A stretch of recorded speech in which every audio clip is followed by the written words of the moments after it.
Hello everybody, welcome back to the channel. Chatty CRC back with you here. And today we're going to talk about the Runcam Mini DVR.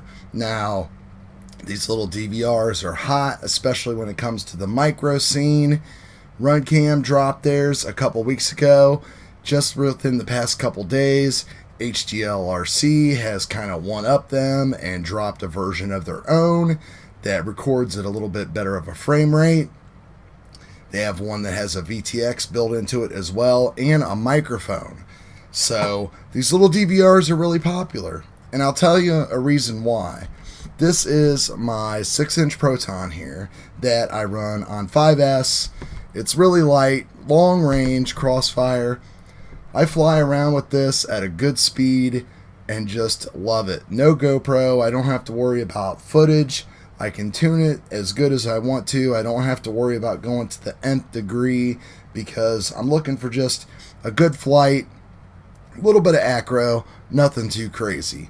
So I like having this perspective from the camera because the video that you get out of these little micro cameras, like this Eagle 2 Micro here, is great. It's as close to HD as we're going to get. These manufacturers are working so hard and so fast on this stuff that I bet within 6 months we'll have a camera, maybe HS1177 size, that will do HD for us already, and we won't even have to worry about it. Just look at the evolution of the Split 2, and now the Split Mini.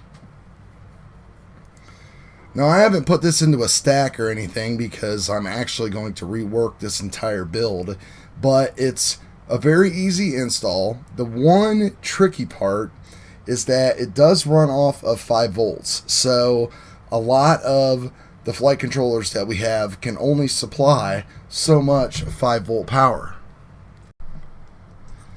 So yeah, it comes with these little adapter cables here that are kind of like female to male, and you just loop 5-volt power through here, and this will power your camera.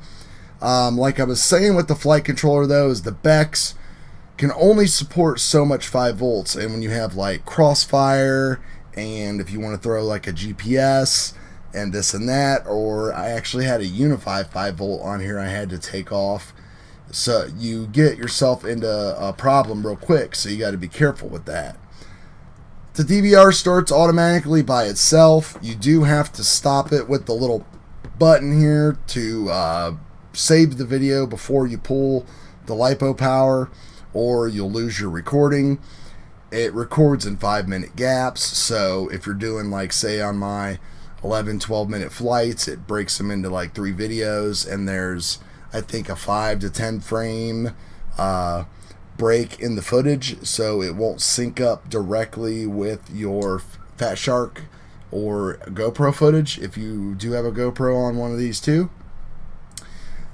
Overall, yeah, I like it. It really makes sense. I think this is the way the technology is going. It's going to be built into the VTXs, and we'll be able to put them in our stacks a lot easier.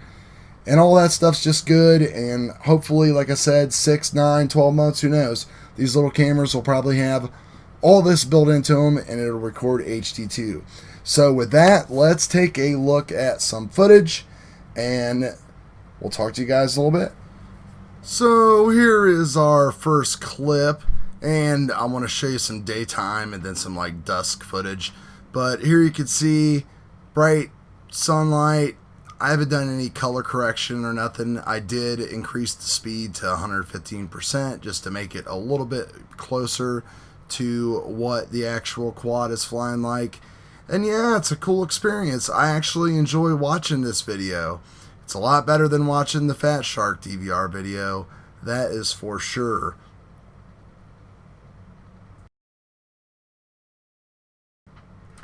And then here we are, well beyond dusk, so we're using the advantage of the Eagle being able to pick up in low light, and none of this is corrected for color or brightness either. And it's cool because the GoPro just won't pick up like this. So it's another benefit of these cameras, is that you can actually record stuff at nighttime if you wanted to, So I'm going to let the flight play out if you want to take a look at it. Appreciate the watch. Let me know if you have any questions. We'll see you guys on the next video.